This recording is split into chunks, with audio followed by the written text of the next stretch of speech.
What's up?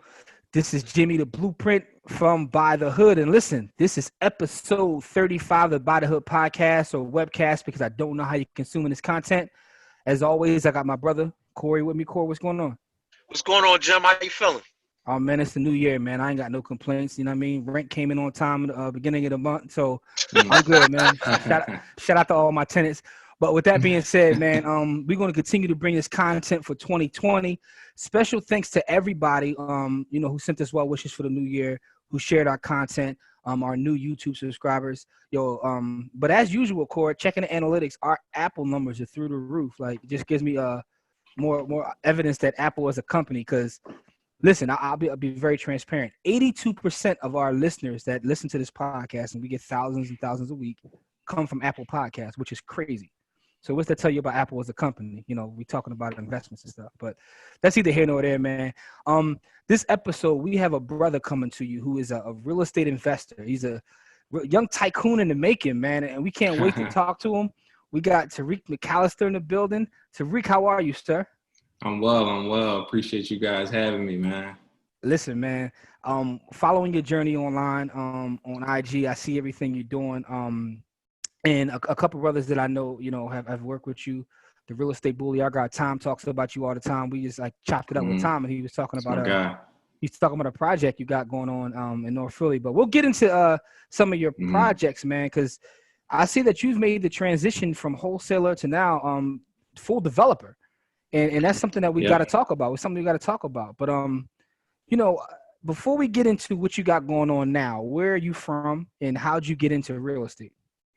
Right. Okay. So I'm from Philadelphia originally. I grew up in between pretty much a combination of uptown West Oak Lane area and down West Philly, down the bottom, 39th and Wyalusing. So I pretty much ping-pong in between both of those neighborhoods throughout my entire childhood. I'm one of those where your grandma stay guys, you know what I mean?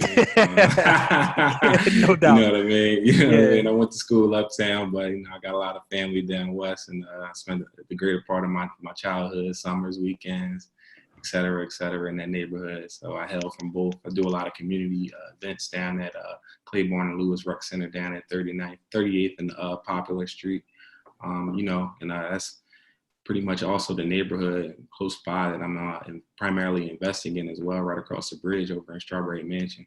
Dope. How did you actually get into real estate? Was it something that was in your family, or what turned you on to the real estate game or made you want to get into it in the first place? So my first introduction to real estate was actually through my stepfather. He was a handyman contractor of some sorts, and pretty much I was working with him all the time after school and on the weekends and most of my summers. That was like mandatory.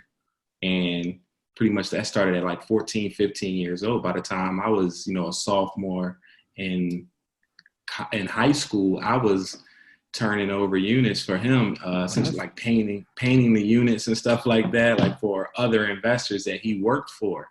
And it was one particular summer, we were working for an investor who had a lot of properties that I was familiar with the name, but I never had met the gentleman in person. So I had an opportunity to meet him one time, and he was like, "Yeah, you got some stuff about you that I see what you're doing. Like you real active for your age. You need to invest in your education." So I would think I was 16 years old. He gave me $20 and he said, "Go buy this book called Rich Dad Poor Dad," and it's like cliche, read this book. And like I'm 16, so of course I wasn't wasting my summer reading that book. So I'm like, but I'm also a junkie for knowledge as well. So I had made it my business to pretty much get the cliff notes on the book and with the highlights and everything. I would later on read the book, but in 16, summertime, I was like, nah. Yeah. I'd rather just go ahead and do this work that you paying me and my pops for right now. What's interesting is this, though. I'm pretty sure probably at the time you probably used to get irritated when they had you, like, pull you on the weekend to come clean a unit. Because, again, you're a young boy. So, but you probably had no idea what that was preparing you for at the time. Right. Well, you know what? To be honest with you, Jimmy, it wasn't. I was like, what we doing next? What we doing next? What we got this weekend? Okay, so you was into it. Yeah, because it was from the beginning something that I was very much so passionate about, so it just something about putting things together, even like earlier on before I actually got into doing these hands-on construction projects with my stepdad. I was a Legos guy. Like my stepdad used to buy me like big, like 2,500 piece Lego sets. And I used to pretty much clear off my dresser in my room, and every day I was coming home and I was constructing something. And I used to always tell my mom, I said, man, I wish we would have recorded this stuff, like took pictures of it. I was building battleships and, and roller coasters and stuff from the Connect sets that you used to see when you would walk in Toys R Us and stuff. As soon as you walk in, like the big Jones, like I was building those like at 10, 11 years old. That's something that's always been in you. Yeah, just something that I instantly just gravitated toward, actually tying all of that together with what I'm doing now came later on. But it was always something that I was very much so passionate about, and I was a hustler from day one. So I'm like, look, this is how we making money. Okay, cool. Let's do it. Let's go get it. So you so you went to college, right? Yeah. Right. Yep. And when you finished Virginia college, State University. Okay, you went to Virginia State. All right, shout out. Yeah. Had a brother on Virginia State a couple episodes ago. It was a big time banker, but okay, VSU. Nice. But yeah. With that being said, when you got done to Virginia State, what was your first move? Did you go in the working field, or you went right into real estate? Okay, so I'm interested in real estate, and I go to college on a full scholarship. I went there, and I actually was a member of the ROTC Army program. Okay. Went there on a full ride, and pretty much I was a first generation college student, and I had absolutely no idea what I was doing there. Man, listen, I relate to that on so many levels. Yeah, like changed my major. I'm like, I'm there for free, and I don't know what I'm doing, right? So I literally changed my major like 4 times my freshman year, and so I eventually ended up in the education field because, much like the real estate and my stepfather introducing me to that. My mother was an educator. She owned 2 daycares growing up. So I'm in a house also with entrepreneurs my whole life, so, but the education component of it was like, okay, well, at the time I'm like, well, I don't think I can go to school for real estate. So I'll go with the other thing that I know well, which is education. So I went to school, majored in special education.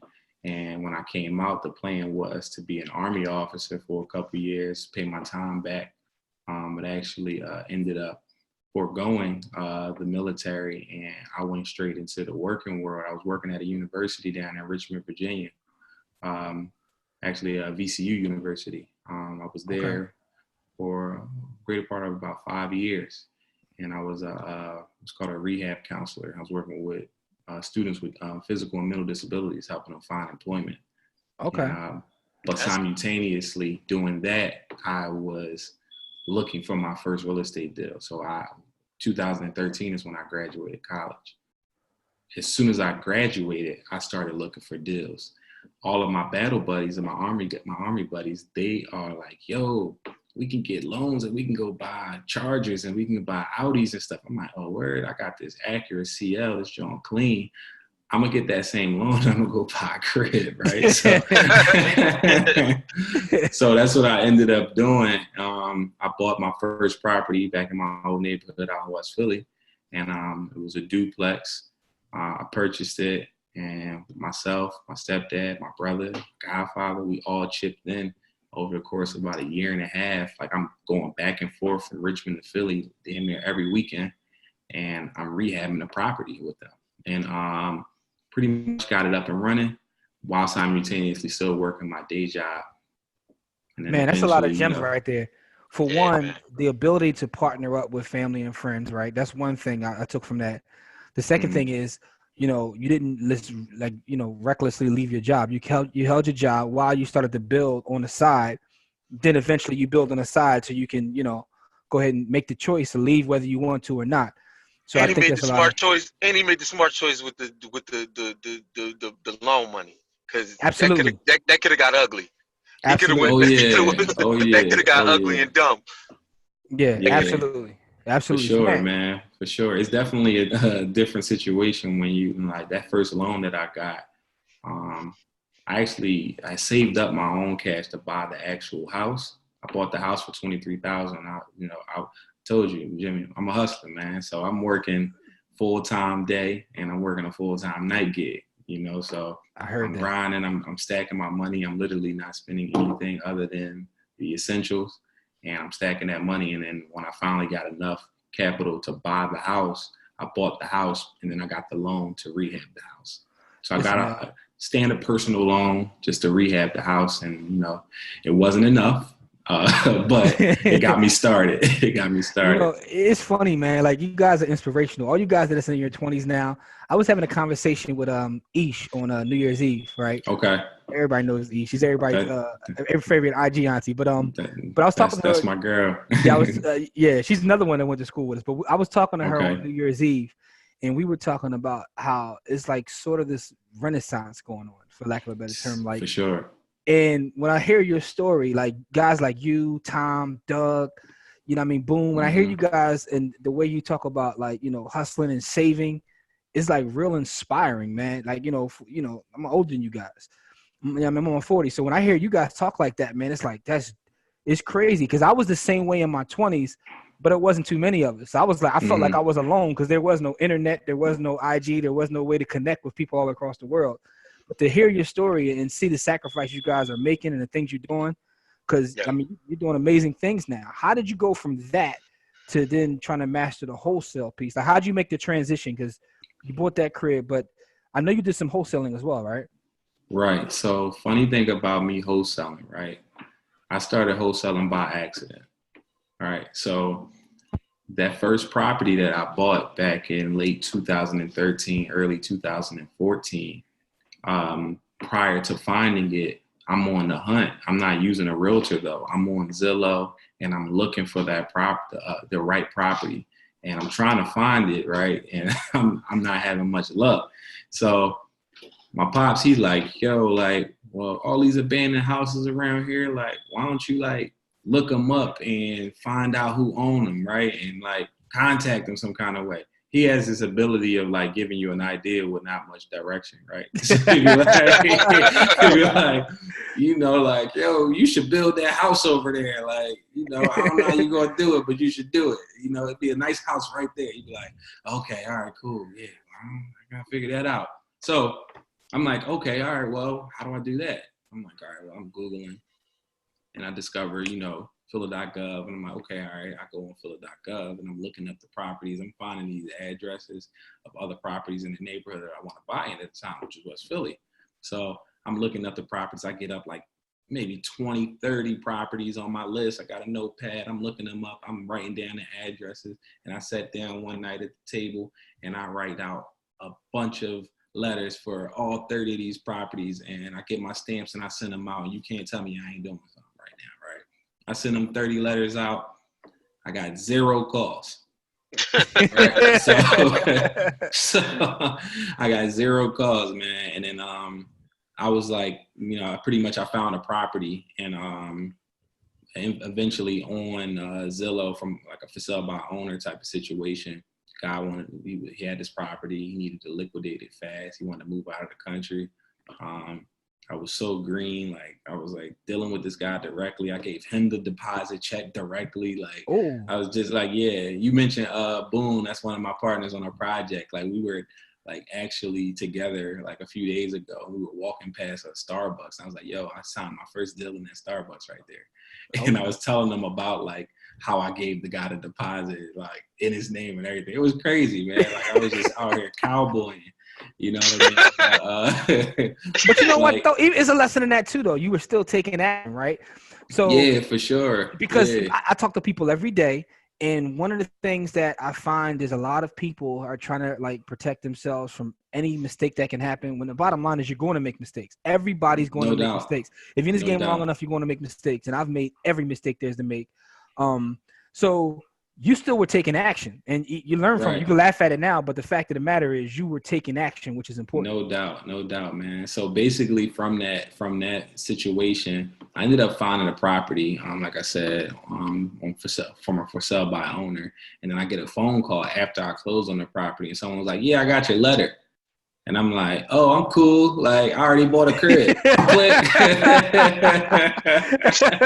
Right? So Yeah, I that's keep it funny as hell. moving. Yeah, I keep it moving. I'm like, all right, man, I wish I had enough money to buy both of the properties I would have, right? So, fast forward, that's 2014. Fast forward to 2016, I start hearing more about this whole wholesaling thing.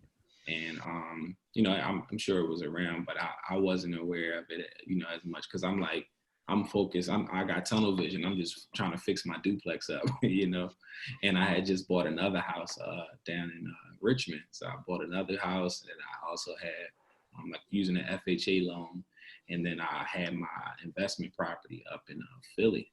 That I'm just that's my life's work at the moment. I'm not worried about anything else, and not to mention I'm working a day job, so I don't even have really a bunch of time to think about other things.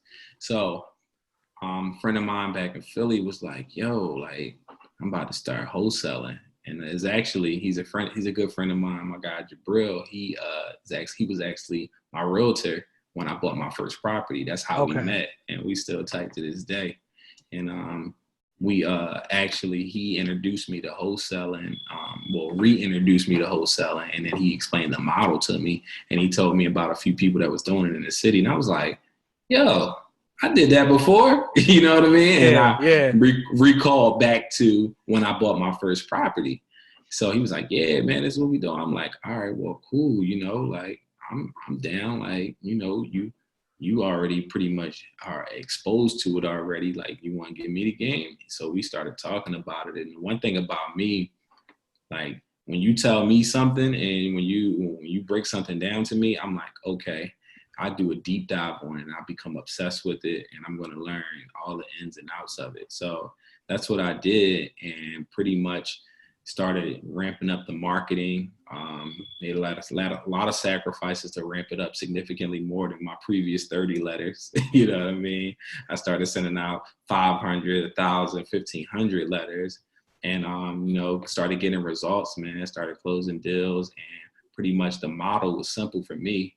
I had already established the model of finding wholesale deals so I could buy them. I just was doing it by accident back then in 2013, 2014. Now I was just being intentional about it.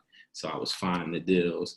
And when I started finding the deals, my capital just wasn't where it was at the moment. So I was, as a result, forced to wholesale most of them. Mm-hmm. But the model was always to buy the property, to find the property so I could personally buy them. And now, we fast forward now, I'm still using that same model. I'm just not wholesaling them to anyone else. Okay, so you still use that same strategy to find deals, but now you want to buy them. Absolutely. I keep all of them. I'm a house builder. That was my question. So your strategy, and there's millions of strategies in real estate, but your strategy at this point is just you're a long-term buy and hold investor. Yeah, no doubt. I dabbled a little bit in the flips. I did a couple of flips in 2018 down like Brewerytown neighborhood. For those who of course don't know, Brewerytown neighborhood in Philly right now is one of the hotter neighborhoods. So in the whole country, by the way. Word, I looked at the data. It's one of the hottest neighborhoods in the entire country. Yeah, so for me, I wanted to be in that mix. I had already wholesaled a few properties in the neighborhood to a few investors, and I saw the upside of what was possible there if I got into the mix. So I went in ahead and tried my hand in flipping. I would say I was successful, but because I had that exposure to the buy and hold game prior to and leading up to that point, it was not as desirable or appetizing for me. So I decided to go ahead and get back to what I know. I just figured like pretty much I was exerting the same time and energy and not keeping the asset, for the long term. So it wasn't let me ask you a question, right? Because I'm a buy and hold guy myself, right? Okay. And I've done everything, but one deal sticks in my head that pisses me off to this day. So I wonder if you have the same thing. I had a property on the 1400 block of Colorado Street that I had got for like 10. Okay. Sold for like 40. And I talk about this often because it still bothers me. But on that block now, all right. So I thought I was the smartest guy in the room because I made a quick 30 bands without really doing too much, right? Mm-hmm. But now I'm looking on that block and they're going for like 300,000 or 400,000. Mm-hmm. and I don't even like riding down a block at this point. So, but what that did was that made the shift in me to think like, okay, I got to start holding stuff. I could tap the equity if I need some bread, but I gotta hold these things. Do you have like a deal that you did early, maybe as a wholesaler or as a flip, where you sit back now and say, "Damn, I should have held that." Look, I got way too many of those. Okay, you got it. So you if I think about them too much, I have nightmares. Okay, so you got that same thing. I'm gonna give you a couple. So the first one is someone that we both know, Aisha. So Aisha, I'm sure you've seen her triplex or the quad that she has posted. Like she had that joint on social media. Oh, like, you wholesaled? You sold that to her? I wholesaled that one to her with the red door. With the red door. Oh. So check this out. So mind you, my model is to find properties off market, and I want to buy them. So in this particular instance, I had both that property and another property that I still own now under contract. Both of them were full gut multi quads. Like they both were massive. And I'm like, man, like I don't really have the ability at this present moment. This is 2017. I don't have the ability or the crew to do both of these simultaneously. And I'm working my way up. I'm doing singles, I'm doing duplexes, and I've done a couple, I have a couple multifamily on my project under my belt. This particular project would have been one of my first, like gut to gut, brick to brick, like full gut, like 2,500 square foot rehab. And I got this other one over here under contract, pretty much identical. So I called Aisha up and I was like, yo, I got this property. It's a great neighborhood. You already know what's going on over here. We both know. I'll wholesale it to you. Wholesale it to her. I may have had like the property under contract for like, I don't know, $32,000, like deeply discounted of what is worth right now. Yeah. Wholesale it to her for like, I say 42 and made 10,000 in between. I turn around and close on mine as well. She's like, yo, Reek, why you want to sell it? I was like, look, I got both of these properties under contract. I can't do both of them, but this one that I got over here is better than that one a little bit than me because it has a separate entrance. Me and her, we got a great relationship. Yeah. So it's like, we super transparent with each other. So I'm like, she's like, why are you selling it? I'm like, this is why I'm selling it. You want it? She like, hell yeah, the numbers make sense. I'm like, okay, cool. So wholesaled it to her. I knew I would have regretted, but at the end of the day, at that present time, it made sense for you at the time. I wasn't able to.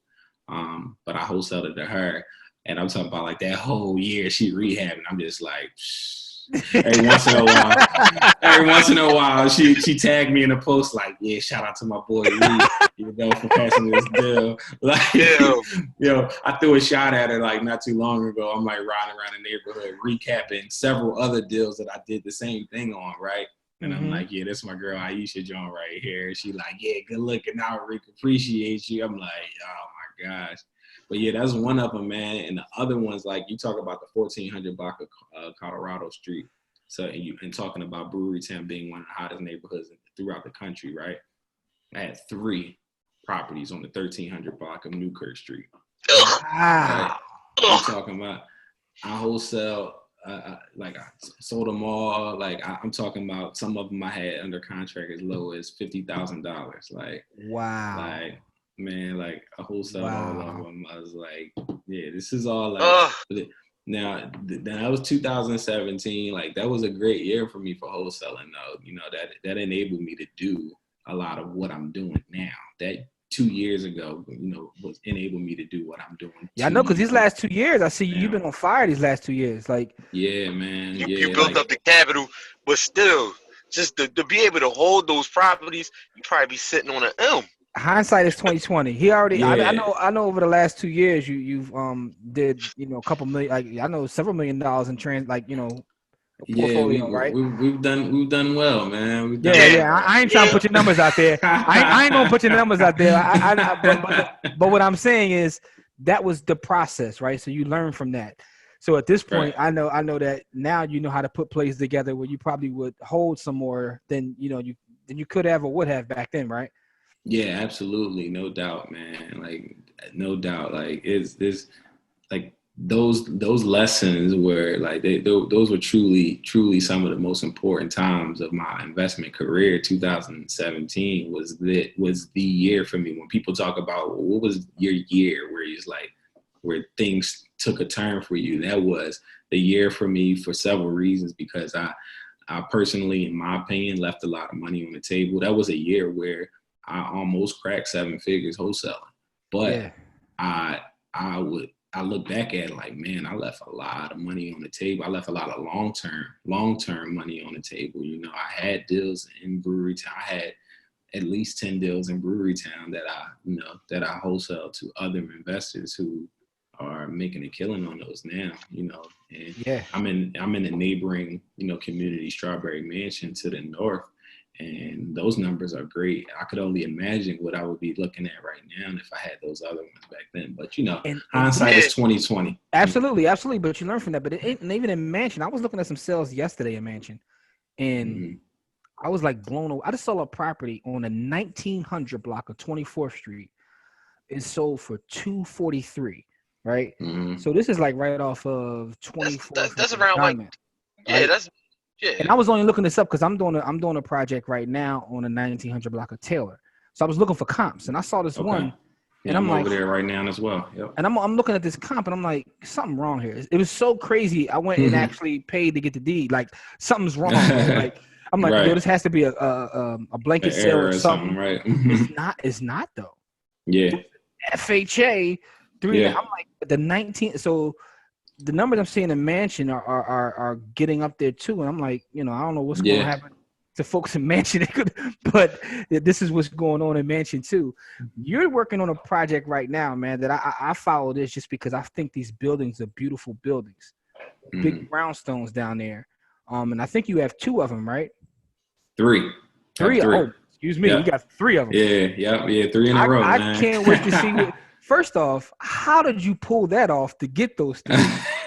These are some of the most beautiful buildings in Philadelphia, like in my opinion. I always ride by those like forever and say, man, look at these beautiful buildings. How'd you get 3 of them? My sentiments are exactly the same, Jimmy. Like I've always admired those buildings, you know, just, you know, throughout the years, just a part of like, you know, my background and just, you know, grinding and hustling to get to where I am. I used to work for a family member's cleaning company back, you know, when I was in high school and in the summers when I was in college, and they used to clean the dorms up along the up and down Diamond Street. You know, you have your set of brownstones on the 31 to 3000 block of West Diamond, and then you continue again when you get further down on like the 1800, 17, 16, and 1500 blocks.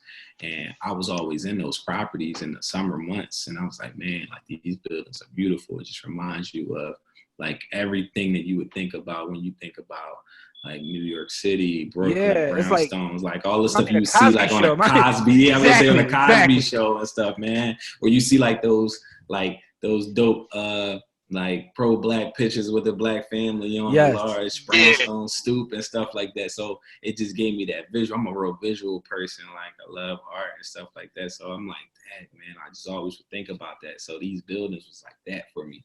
So that deal actually came from a wholesale deal. It was not a wholesale deal, but from the wholesale model that I use. And that we use it in our company, you know, MM Investments. And basically, that particular individual, he actually ran a doctor's office out of there. If you're familiar with that building from back before I've renovated it, it used to be the Strawberry Mansion doctor's office and pharmacy. Shout out to Dr. Hawkins. He was the owner and operator of that business for over 52 years. He contacted me from receiving one of my marketing letters, and he said to me simply, hey, look, from your name, I'm assuming you black. He's like, and I've received a bunch of these letters, but for some reason I came across you, and I want to see if I can get a deal done with you. Wow. I met with him. You know, we had a great conversation. We had an HBCU connection. He graduated from Lincoln University. Oh, I'm LU too. But yeah. You know, we know the real Orange and Blue is over here. Petersburg, that's here go there. But yeah, man. So we started rapping, and he said, "Look, we're old school." He said, "Listen, Tarik, write me a letter with your offer." Okay. Did my research. I'm like, I'm doing my due diligence, and I'm like, typically, I'm not one to bet, to negotiate with myself. I'm like, nah. Normally, I'm like, nah, what's your number? But I was like, okay, I'm gonna put my best foot forward, and I'm gonna do that. So I'm strictly with the numbers, not emotional at all. And I gathered the numbers at the time when he and I encountered one another. It's say early 2018. It actually took a while to close that deal.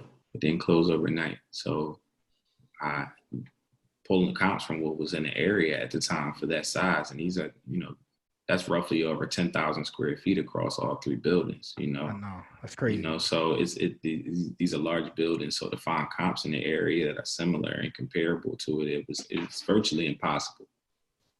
So I shot my shot with my number. He got back to me. It was like, yeah, no, that's not going to happen. I'm going with somebody else. And I'm sick. I'm like, but at the same time, I'm like, man, no.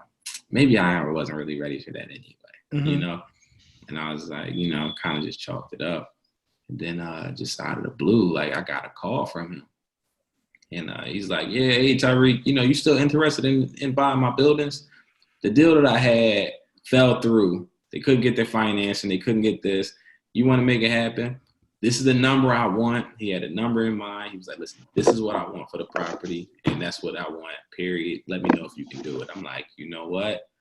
That number works just fine for me. Because now we're talking me speaking to him early 2018 and him calling me back later on in the year. The numbers had changed significantly in the rehabbing in the Strawberry Mansion neighborhood changed dramatically as well. And I was like, okay, this number works. It more than works. It was like drastically below value actually for what he wanted for it. Yeah. So we locked it up. We still actually didn't close until, April of the following year. So we locked it up like in, I want to say, December of 2018 and closed in April 2019. That's dope. Well, man, congratulations on that, because those are some beautiful buildings. Yeah. They're apartments. So you're going to have apartments in each one, right? Yes. Yeah. So originally they were going to be 4 units each. But due to the zoning and everything, we wanted to do it by right, and we wanted to get them done and get it executed right away. So I decided to just go with 3 units per building. So it's a total of 9 units. Oh man, that's dope. That's the retirement plan right there. Just to know that one deal. Yeah, man. Yeah, no doubt. It's definitely a retirement plan on one block, man. But we want to try to get a few more of those before we call it quits. No doubt. Well, congratulations on that, man, and congratulations on all the success, because you've moved, like I said, from now you're a full-fledged developer with that kind of project under your belt, man. And I just want to say congratulations. A couple questions before we get out of here, though. The first question is this.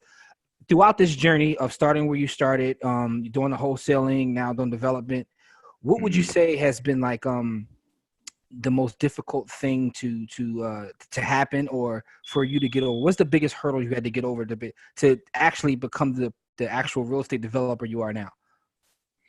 I think the biggest hurdle for me was just really jumping out there and trusting myself. I was one of those people that pretty much, being that I was the first person in my immediate family to go to college and graduate successfully, I was looked at, back home as like, oh, Tarik is successful. Tarik got it going on. Tarik this, Tarik that. And, all of my family back home in Philly, and I'm down here in Richmond, making like $35,000 a year. And I'm like, yo, like, this is what successful is. But at the same time, I didn't want to jump because, I had a kid, my son was, very young at the time. Like, he's not even 1 year old yet. And I'm like, man, I can't leave right now. I got comfortable with the comfort, the so-called, I call it, it's fake comfort, because we all know that they can end that, I like to say, tap you on the shoulder, you know what I mean? Like you're in a basketball game. Come on, time to sit down. So it's interesting.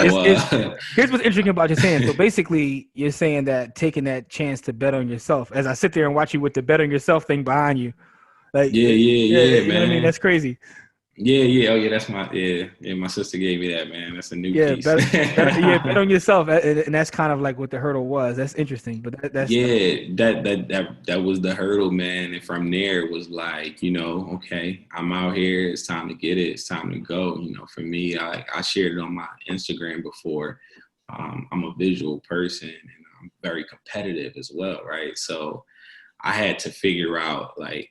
I'm like very strategic in my approach. So I'm like, okay, everything's very like black and white for me most times. So I'm like, okay, well, I want to do this. So I need to figure out how I do this. And for me, that was just simply just replacing that $35,000 a year that I was making. And I had to break it down even more to understand it and to conceptualize it and make it real. So I broke it down to what I actually take home every 2 weeks.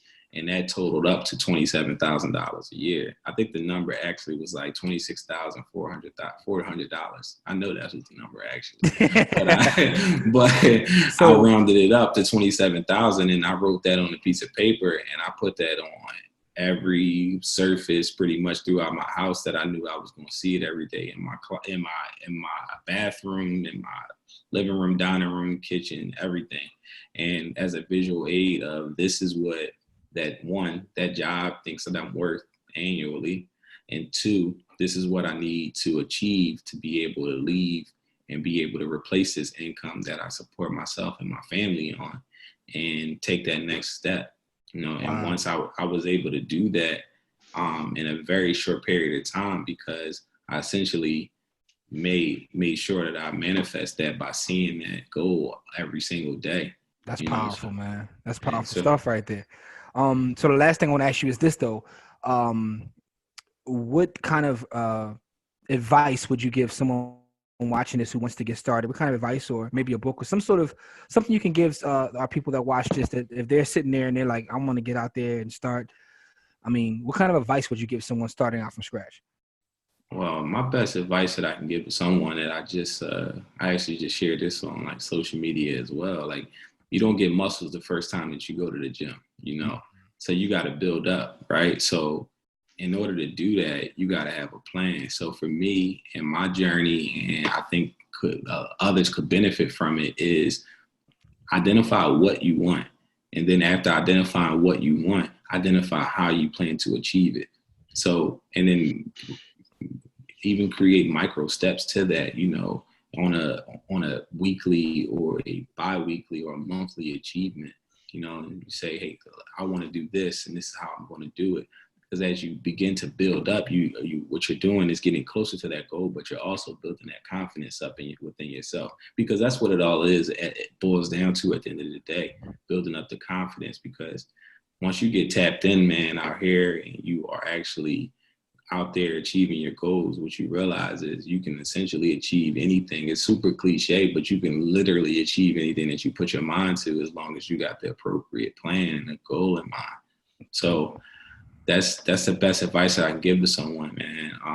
What has taken my career to the next level, as far as my readings, one book in particular, The People's Principles by Don Peoples.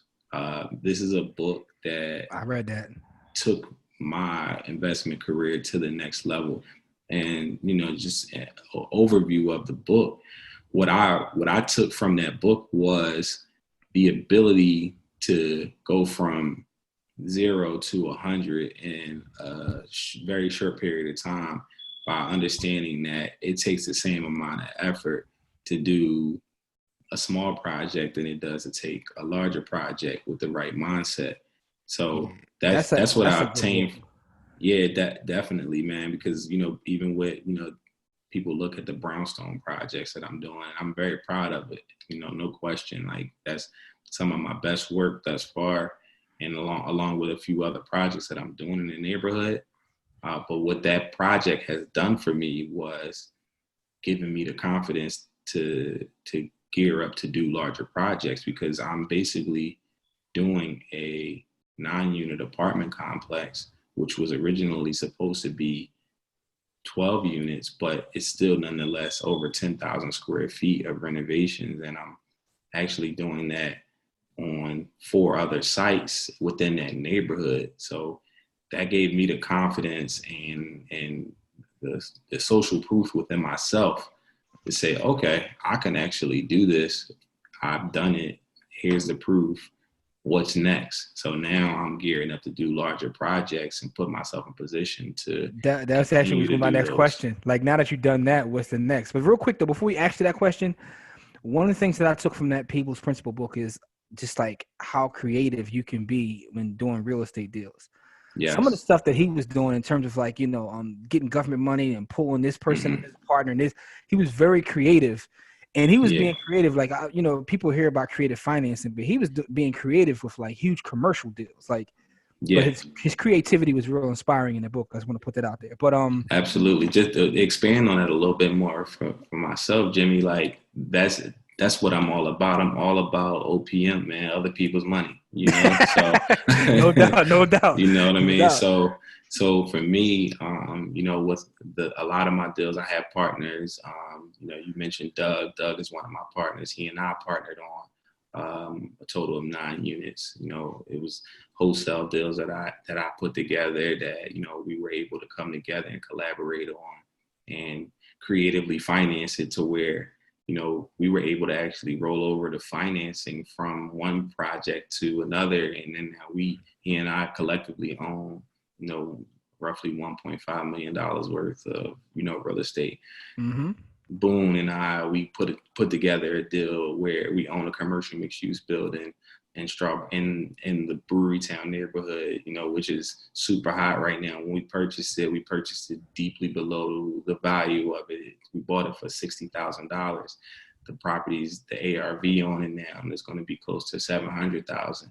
And these are deals that we've been he and I put together that, I'm all about creative financing. That's dope. I always tell my friends and stuff, I'm like, listen, man, when I call you for a deal and I'm telling you to get on it, I'm calling you because I really want to do this deal with you, not because I need to do this deal with you, but I want to do it with you. And I want you to be able to see the opportunity and not wait too long to get with me. And that's what I mean by you young guys, man. You young guys, man, are so inspiring because you guys are working together too. It's not like all you guys have connected, networked, and you're out there working together and making a difference. Because one of the things that we don't, we do talk about, we are by the hood, but even as an investor, you're also beautifying some of these neighborhoods. Like, no doubt. Like I said, I've seen your properties on Diamond Street, man. Like, so that's a whole other aspect of it. You're adding to a community. Like, you're making the community beautiful. Because some of these buildings that, before guys like you come into these areas, these buildings are abandoned. Yeah. So, man, congratulations and all that, man. And keep up the good work and make sure you guys stay tight and keep doing what you're doing, working together, because that's real important, man. That's definitely important. Yeah, for sure, man. So what's the future for you? Last thing I asked you is, what's the future for, like, now that you've done that, what's your future? Now that you've done, 10,000 square foot apartment, like, what are you looking forward to doing? Like, you want to do more of that, or you want to, what do you want to do? So for me right now, the future for me is just establishing what, 2019 was a year of influx of units for me where, I added about 25 plus units to my portfolio this year. So like 2020 is like all about just establishing structure and making sure that model is working, from the acquisitions from 2016 through this past year. I'm still acquiring units. I'm acquiring a lot more land now because I'm segueing more into new construction. I'm in the middle of my first new construction project right now. Thank you, I appreciate that. I'm planning on doing larger deals, more partnerships, and more doors, man. That's what's up, man. like I said, you guys out there. I was just on IG tonight, and I see like Doug on a bike riding through Puerto Rico, like giving out game. I said, damn. I said that was swag. I said, word.